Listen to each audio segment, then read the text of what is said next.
talaga kasi kay Tio Moreno. Kasi ito na nga, nung mga time na yung unang tumutok po issue na to, yung pinag-uusapan pa dito ni Mother Dragon, sabi nila, ano daw ako tawag nito, cloud chaser. Kaya yung pumutok na, lumabas na ang mga issue na totoo pala, ayun na, sinontak na nila ako, gusto nila ako i-interview. Tapos ito si Tio Moreno, nag-demand talaga siya ng document. Sabi ko, sino to? Black agad, ayun, the black. Nag-demand ng walang please. Wala man lang introduction. Sino to? Tapos akubad pa talaga yung profile pics. Ang ina to Dito sa sarili, yung black. Black agad.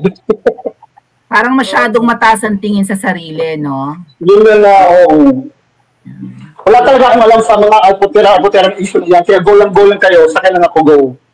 Okay, mag-move forward muna tayo sa issue. Dean, meron ba tayong aabangan dito sa Tantoco case? Actually, right now, what I'm waiting is for another report to be released. Kasi yun na nga, the most recent update is yung talaga yung galing sa source ko na may pumunta talaga doon na government official. And then, you know for a fact that we cannot name this person kasi judicial tayo Yeah. Yes. So, yun muna tayo doon. May pinost ako lately, I believe it was 30 minutes ago, na update na yung nasali sa magbigay ng statement. May na-post ako blind item.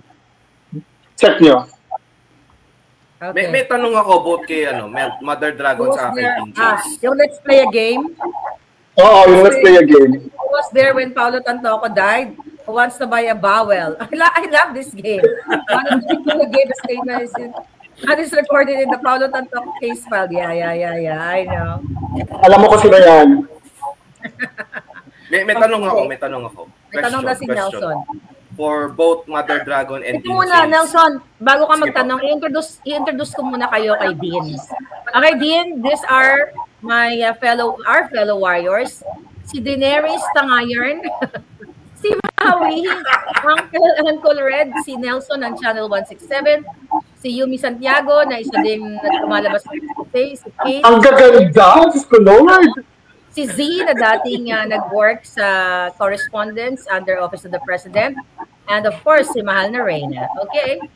Ayun, sige ko. Yeah. Question lang. Short lang.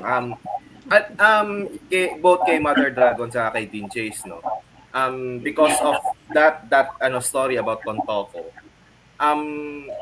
Napapansin ko lang sa mga comment section, may mga mangilan-ngilang mga nangungulit na bakit hindi nyo ilabas yung hawak nyo?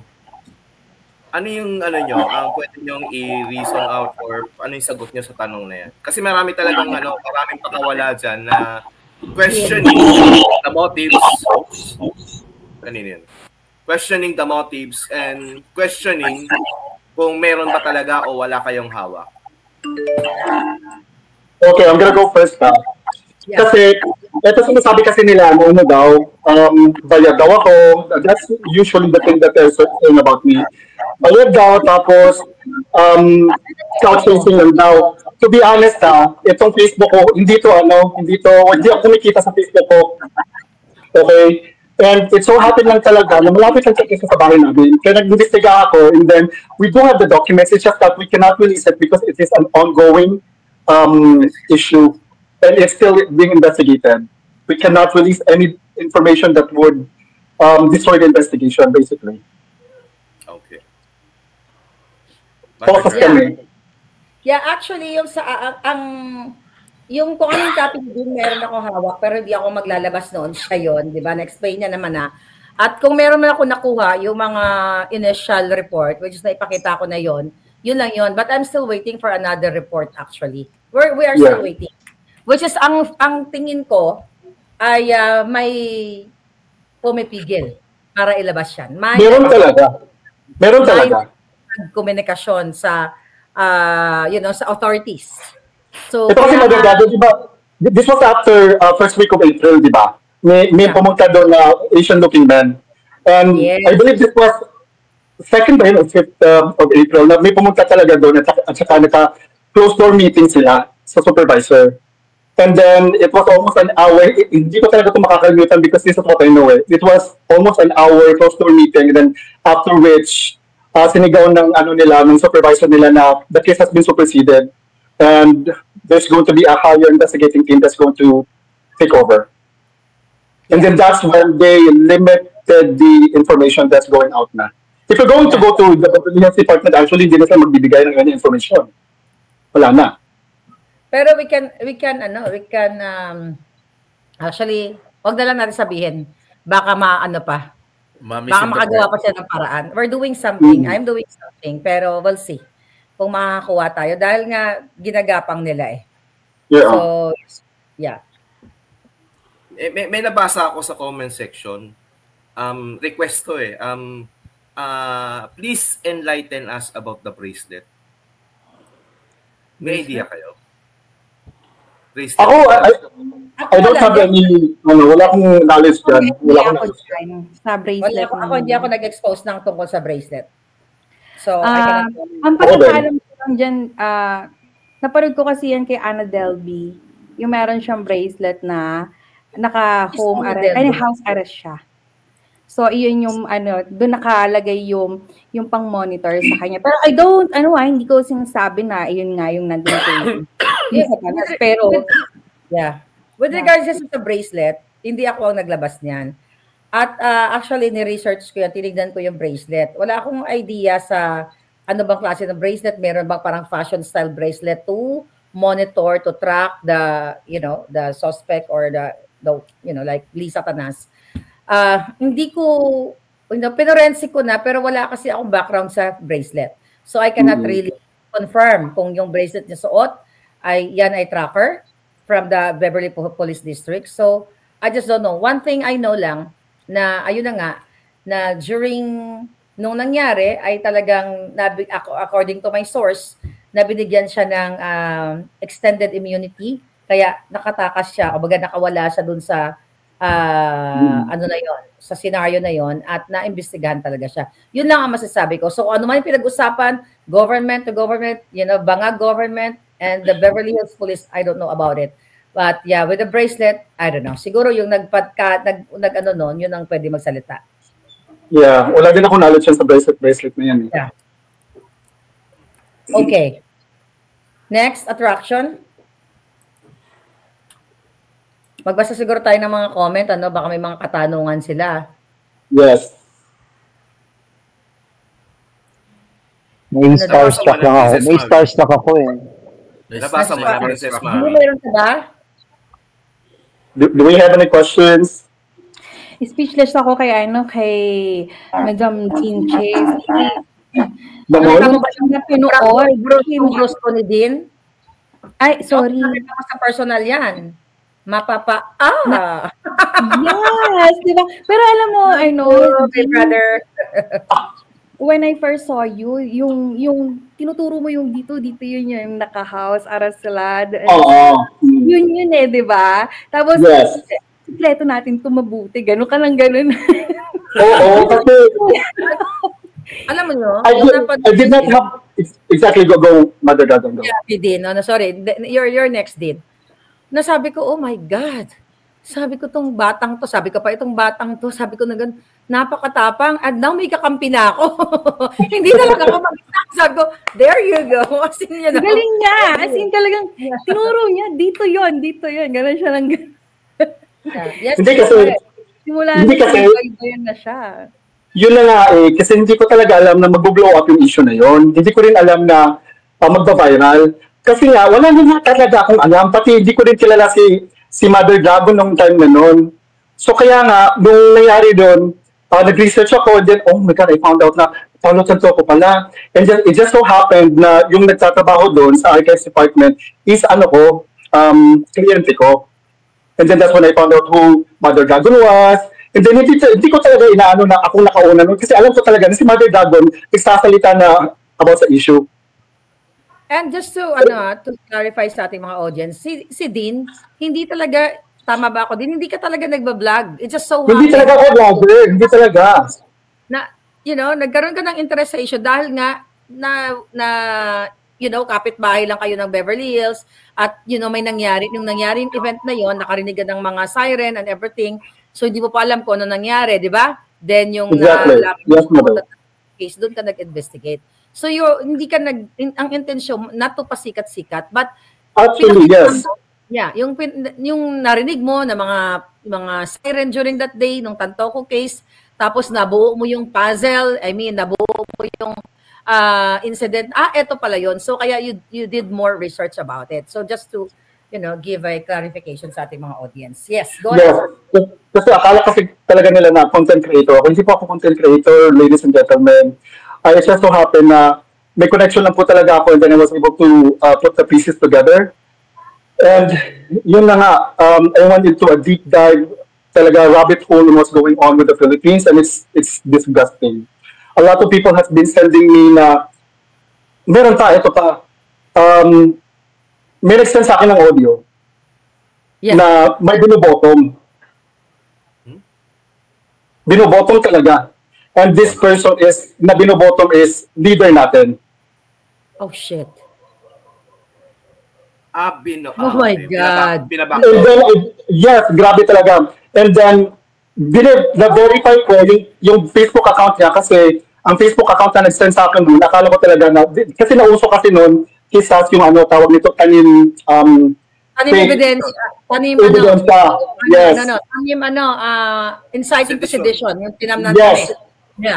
Pero akala ko yun. Mother, di sinabi mo na yan, na, yes. Naalala ko yun mayroon kang expose din dyan. Kasi yayaman na mo na si Dinya. So yun na nga.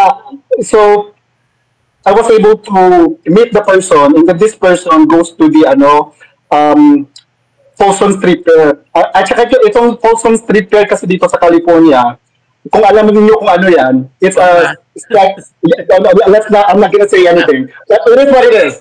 So, going siya doon.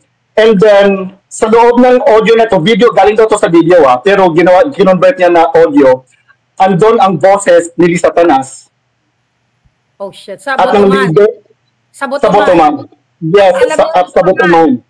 Naintindihan mo ng audience natin? Sa Bisaya, ginabuli. Yes.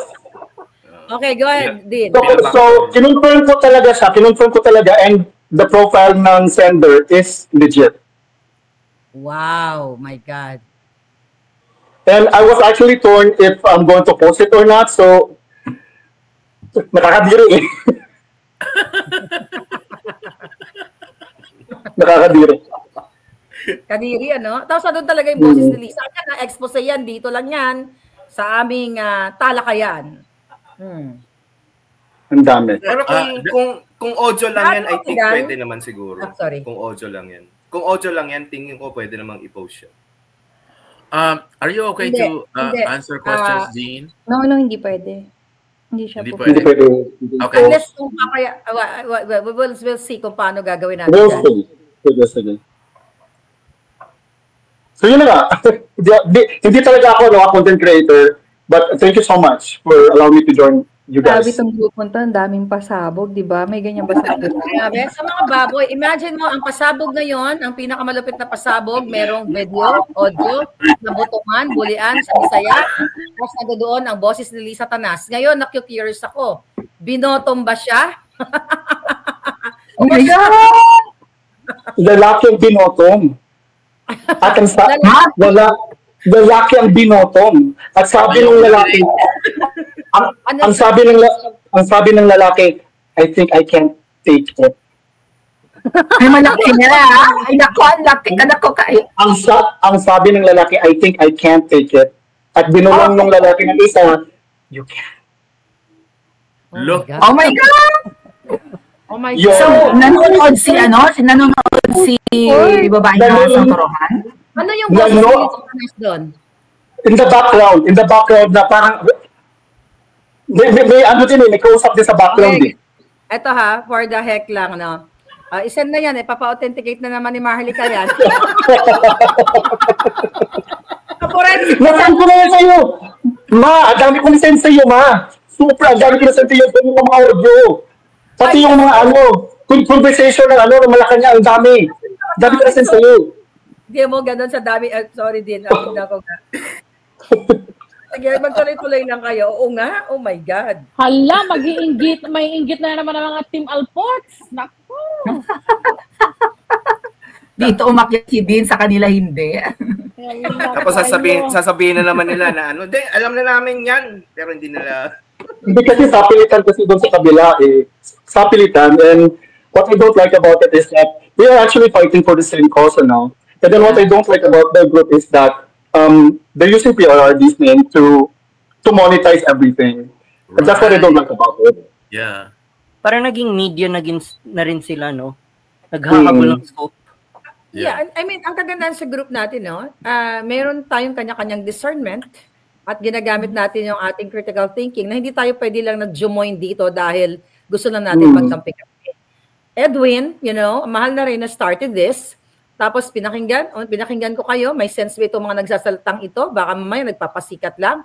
So natuwa ako dahil may mga sense yung mga tao. So nag-join ako. Hanggang sa, nag-join na tayong lahat. At dito si Dean. Si Dean, hindi ko naman pinilit yan na, na magkumampi sa akin dahil hindi naman tayo magkakilala din. So, exactly. Ito yung maganda sa group natin na hindi tayo nagtawagan, oy, pwede ba ipagtanggol mo ko? Oy, pwede ba magkampi tayo? Hindi katulad ng ginawa ni Tim Alpotera na i-message ka, gusto ka interviewin, after nilang balahurain ka na tinawag kang cloud chaser. So, they're really... Right? Yun na. Sabi ni Grace O'Malley, pwede bang pangalanan yun? Kung sino yun? Si Libag Sadoko ba yun? Ay, lahat sila palang dyan? Yes, at saka yung yung homophobic. Black ko kasi agad, bang pangalan? Hindi ko kasi sila kilala. Si ang name nun, ni Everyday ba yun? Or other day? Every other day. Hindi ko kasi sila kilala. Libag. Si Libag Sadoko nga yun. Libag Sadoko ang tawag namin. Sadako. Libag Sadako. Sadako. Ang Sadoko yung game yun. Favorite game ko Sadako pala. And then what I don't understand about them is that they are like fortified with like lawyers and everything, right?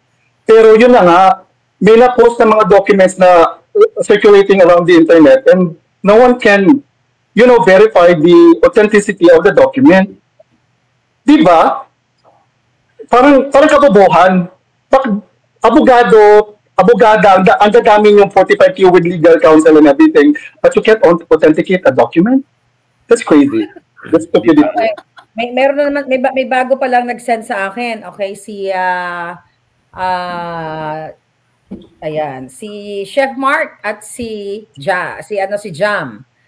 Okay, sabi doon ng Team Alpotera, bakit daw ako hindi dinidepensahan ni Attorney Vic at ni Attorney Glenn Chong? Bakit? Bakit din ako didispensahan? Hindi ba sila kasali? Hindi ba ako nahingi ng rescue? Tiyan mo, mahilig sila sa ganun. Nandadamay. Hindi porket, hindi nagsasalita. Ba't naman sila magsasalita? Hindi naman nila to gulo.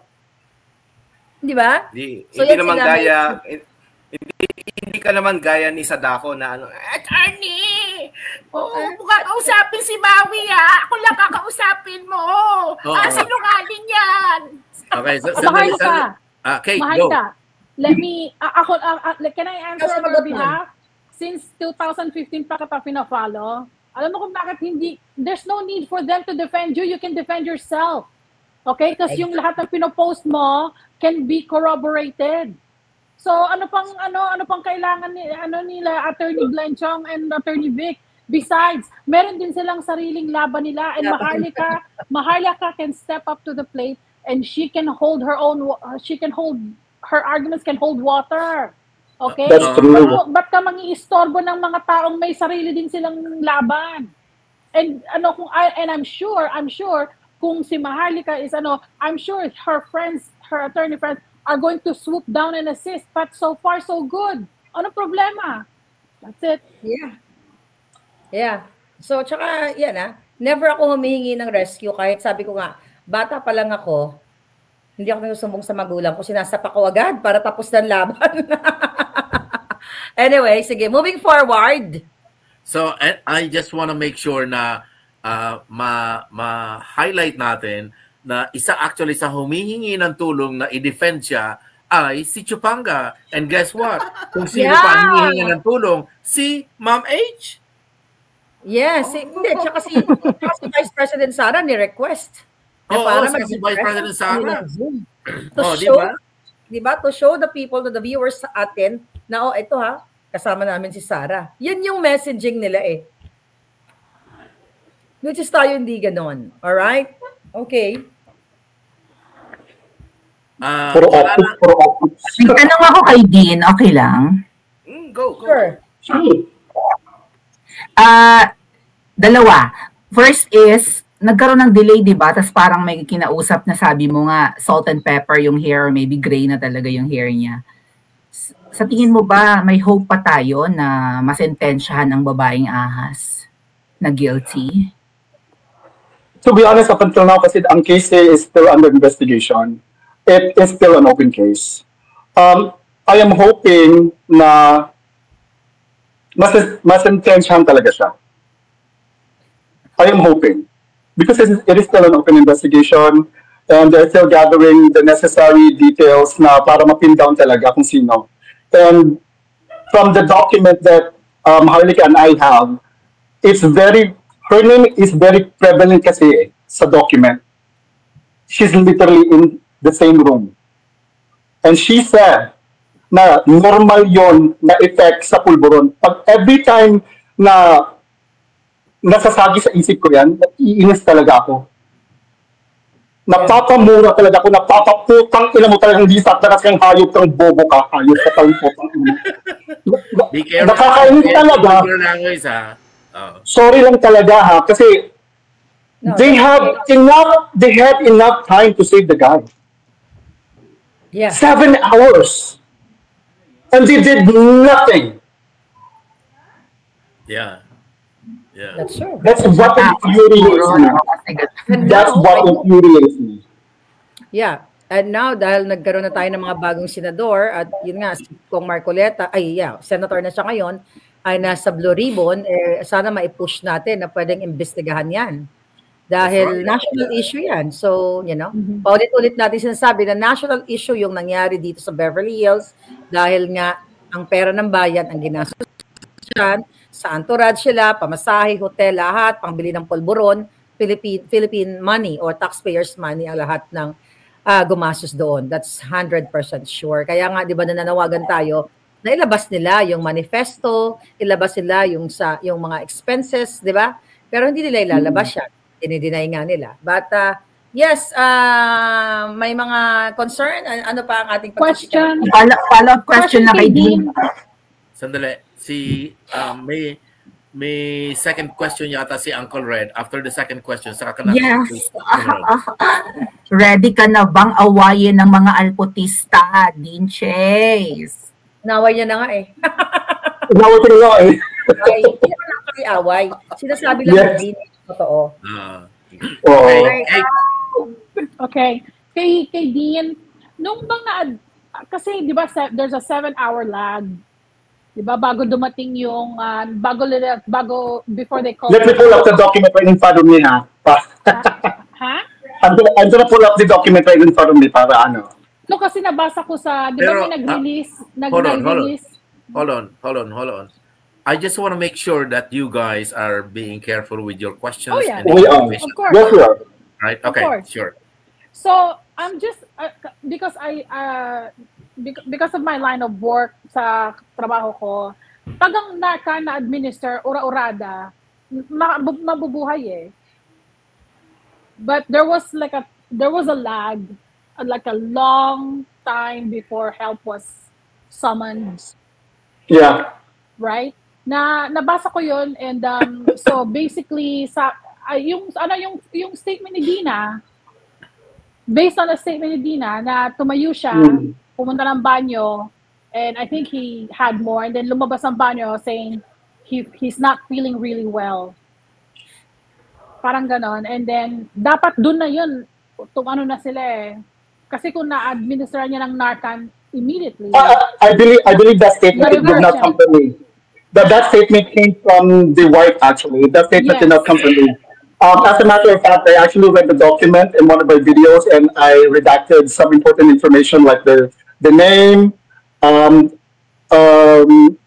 some of the actuality that needed to be redacted because, again, it is still an ongoing investigation now. So, what I mentioned there, kasi the night prior, may party sila.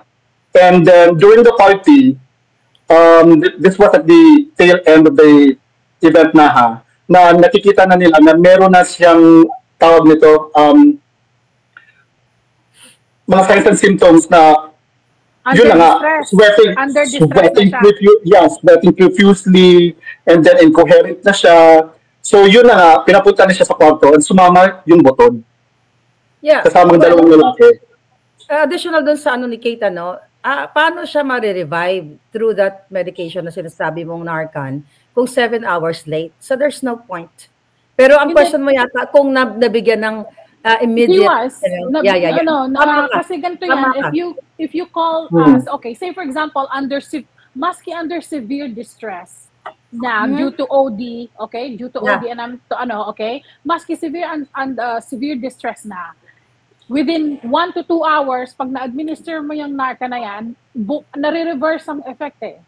Yeah, because I've seen, so 7 hours pero ang haba, right? And then when the cops arrived, ang security was still trying to revive him, so they took over. Yun ang nabasa ko. Tama ba? Kasi dineclare, ni-revive pa pala siya, ni-revive pa siya. 'Di ba? Pero baka nung ni-revive siya, tama ba ako? Balikan niyo yung life-saving measures were done. Life-saving measures were done. Yeah. Nung tumawag sila about 11. Yeah. Right. They still had to do life-saving measures, pero it's just for protocol. Just for protocol, exactly. They knew wala na. It's too long. 7 hours. Like what? Actually, pag tumawag ka namang 911, hindi naman agad-agad dyan dumadating yun. Exactly. You have like 1 tama. hour, okay? But still, like I said, even under severe distress, pag na-administer mo ng Narcan yan, nare-reverse yan. Pero it cannot be 7 hours. 1 to 2 hours. Ganon. Yeah. Right. So doon pala, talagang, well, we all know na ayaw nilang, hindi sila tumawag ng 911 kasi inisip nila, baka ma-revive pa nila on their own. Para hindi magkaroon ng iskandalo. Para hindi malaman. Not without Narcan, with that type of drugs. What do you expect? What do you expect, Kate? Yung mga nandoon, mga bangag. Akala nila, Anyway, yeah. Next, attraction. Yeah, Dean? According kasi sa document, do you mind if I read it? Is it okay? Sure. Yeah, go ahead. Okay, so ang redacted version lang hold on. This is what it says there. What is up there? There we go. Okay. Ito, narrative summary. It says here, on Saturday, March 8, 2025, approximately 11:30 hours, the HPD dispatch received a 911 call reporting an unresponsive male individual redacted, at the Beverly Hilton Hotel. Officer Briggs and Sandoval were dispatched in the location and arrived on scene at 11:38 hours. Upon entry to the unit, responding officers observed hotel security performing chest compressions on an unconscious male subject, later identified via identification card as Juan Paulo Tantoco, age 44. Officer Briggs took over administering CPR until Beverly Hills Fire Department BHFD paramedics arrived on scene at approximately 11:45 hours. BHFD personnel assumed life-saving efforts. However, after approximately 20 minutes of advanced cardiac life support measures, the subject was pronounced deceased on scene at 12:05 hours. Notification was made to Los Angeles County Coroner's Office, who took custody of the body for post-mortem examination. And then ito na mga witnesses na, and then their statements. Maski sila, alam na nila. Yeah. It was a lost cause. Ginawa lang nila yon for the sake of it. I'm just gonna read one statement. from one of the people there. Name redacted, stated that she and other associates, including blank blank, and the decedent had dinner at the Waldorf Astoria on the evening of March 7, 2025. She observed Mr. Tantoco exhibiting signs of distrust, including profuse sweating, incoherent speech, and visible disorientation. She recalled inquiring whether he required medical assistance, but the name, I'm not going to say it, reportedly, wag na. Masyadong ano ni. Dean. So, Palanggazi has a question to you.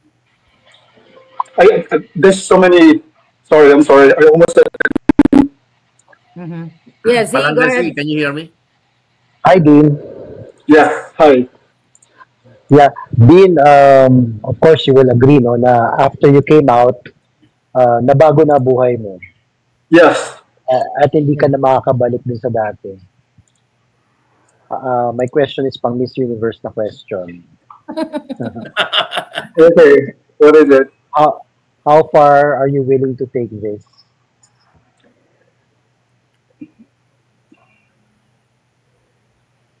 You know what?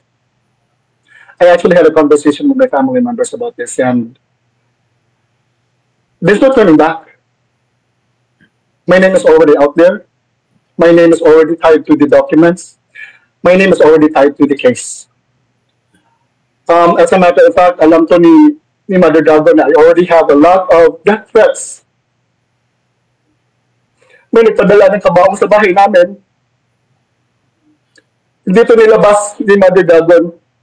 Yeah. May nagpadala ng bulaklak sa patay sa bahay namin mismo.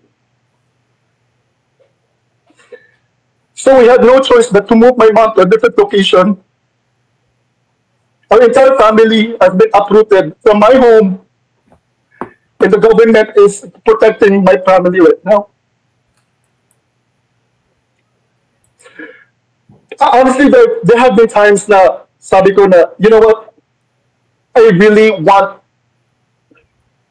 ito is like this edition to, but I really want the administration to end because it's too much. Grabe ang pambababoy nila sa bansa natin.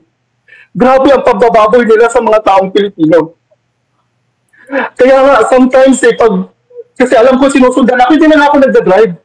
I'm taking trains na and buses.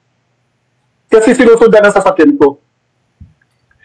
Sometimes I look behind me and then sinasabi ko lang, gusto ko lang sana may bumaril na sa akin. Kasi if that's what it takes to create a ripple effect, then I would gladly take the bullet. If that's what it takes. Because this administration needs to go down. This administration needs to end.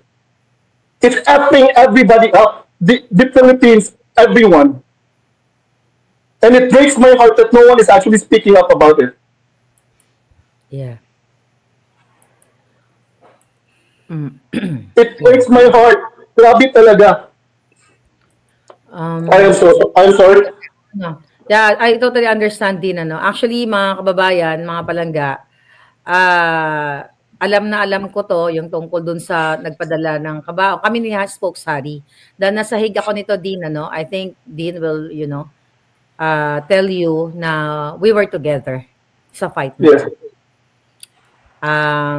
We tried our best to help Dean's family sa probinsya nila.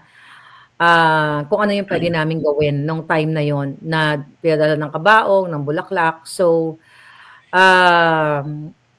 malungkot. Kasi, sabi ko nga kay Dean, tama din yung sinabi ni Dean na talagang, ang tanong mo, Nozi, na sa tingin mo ba makakabalik pa siya? Ang sabi ko kay Dean, hindi ka na makakabalik sa dati mong buhay, sa normal life mo. Kasi, yung pangalan mo, nakadikit na nga dito sa case na to at grabe yung paninindigan mo with regards dito sa issue na to. Kaya, ang sabi ko gusto ko lang kita patawanin din, welcome to the club ng may mga death threat. Alam mo yan. That's why I love you so much nga kasi you're giving me the strength. Every time, you know this, every time I have issues, like, this is giving me so much mental issues, and every time naguguluhan ako sa isip ko, tinatawagan ko sa Mother Dragon, and she gives me strength. You guys have no idea how good Mother Dragon is to me. And I love her so much. I love you, Mother Dragon. I love you. So, you know that. Mahal ko kayo lahat ng nakikipaglaban niya. Alam mo yan din. At yun na nga yung sinasabi ko, I don't need to brag yung mga tao nakakausap ko. But we're together. Also with Harry Roque. Hindi nyo alam, yung time zone magkaiba. It's so hard.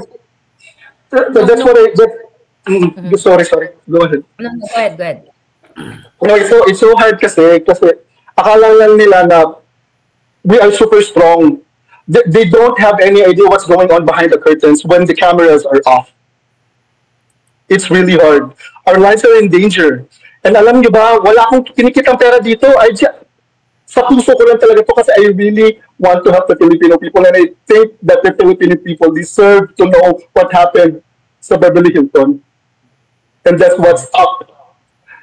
So, yung mga sinasabi niyo na cloud chaser, I don't have to. Yeah. Hindi nyo alam, siguro pag-usapan na natin ngayon dahil na-out na hindi nyo alam kung gaano kami nataranta. Alam mo, that's really early in the morning, no, sa Hague. Kinakausap ko si Spokes, you have to do something para sa family ni Dean. Natataranta ako kung sinong kakausapin dahil, you know, we're updated sa anong nangyayari sa family. Imagine mo, padalang ka ng kabaong, yung parents niya. So talagang, it's heartbreaking experience during that time na yung isang katulad ni Dean na nag-voice out lamang, nagsalta lamang dahil para sa katotohanan, para sa tao na si Lisa Tanas ay isang adikto, si Bangag Jr. ay bangag. At may namatay na isang, you know, Pilipino na kasama sa entourage nila, hindi lang basta-basta kasama, asawa ng appointee nila, na sila mismo na mga supposedly leaders ay namumuno o nagpapasimuno ng pagpupulburon. Kaya I'm grateful dahil itong group na ito, hindi natin kailangan magkampihan, kailangan lang natin magsama-sama para sa katotohanan. Yeah, so Maharlika, this is actually a very good time to be asking all of those who's been like shouting, let's fight for PRRD and the nation. Nasaan kayo? Especially this alputista. Nasaan yung mga alputista sa fight na ito? Bakit si Dean ang umiiyak? Bakit hindi sila? Bakit hindi sila sumuporta sa pinaglalaban ni Dean at sa pinaglalaban ni Maharlika? Nasaan sila? Exactly. At isa-isayin na natin si Kipay Lavum. Nasaan ka dito sa fight na ito? Si Miss Hypocrisy. Right? Si Boy Tiklo. Si Chupanga. He loves the limelight. This is the limelight na he should be in. He should be fighting the same fight that Dean Chase is fighting. Gusto ni Chupanga parati siyang nasa SMNI on national TV. I heard, di ba? This time you will hear a lot of things. So where are you in this fight? Nasaan sila sa fight na ito? Yeah. Yan ang question. Which is, well, alam na ng audience natin kung anong fight na, you know, gusto nilang tahakin. Pero ako, the moment na nag-expose si Dean, na napanood ko siya, I message him kasi I'm worried of your life, Dean. I know, you know that. The moment. By the way, hold on 1 second. I want to shout out to Attorney Raul Lambino. Hello, Attorney Raul Lambino. We supported your candidacy. Laban lang. Laban. Hello po. Welcome to the show. By the way, Kate, you could go. Kate, okay. You want to say something? Yeah, Dean, my heart goes out to you and your family, and my prayers are with you and your family. I will, you know, lagi ako napapayak whenever I hear you your blogs. Na ano ako because it's so intense. I can't even begin to imagine what you're going through. Buwis buhay to. This is not a Grabe. Exactly. This is buwis buhay to, and anyone who has not gone through what you and Maharlika are going through, don't even begin to say anything, because you have no idea how it feels like to be followed, to be monitored, to be in your every move you make. You can't work, you can't, you're sleepless because you don't know what's going to happen. Every noise, like, honestly, so I can't even begin to imagine what you guys are going through. And this is, sabi nga sa Bible, there's no better love than for a man to lay down his life for his friends. And I really believe that. Okay, I really believe that, Dean. And talagang, like, I am having goosebumps listening to you, even now, just now. So I'm, my goodness, I don't know. Some heroes don't wear capes. That's what I say. Some heroes don't wear capes. Okay. And second of all, I just want to show to everyone that this group can admit mistakes. And I want to issue another erratum about the Narcan, because cocaine is a stimulant and Narcan is an opioid antagonist. So it's not going to work with Narcan. With kung ano man ang nangyari dun kay Tantocol. Narcan will not work. So that's the erratum I want to issue. And my gosh, like, what an honor to be a part of this group. I really... Well, thank you so much.